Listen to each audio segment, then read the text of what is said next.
My name is Jay Wild and I'm from Truckee, California, right here in Lake Tahoe. Conditions, typical Tahoe Memorial weekend.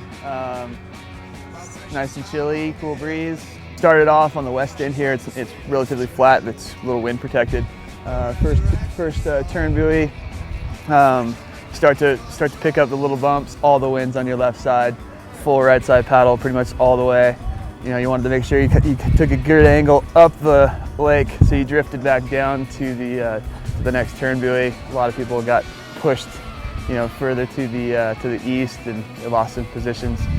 Next turn buoy, directly dead upwind, right side's dead. You know, you just got no strength, so just put your head down and paddle as hard as you can.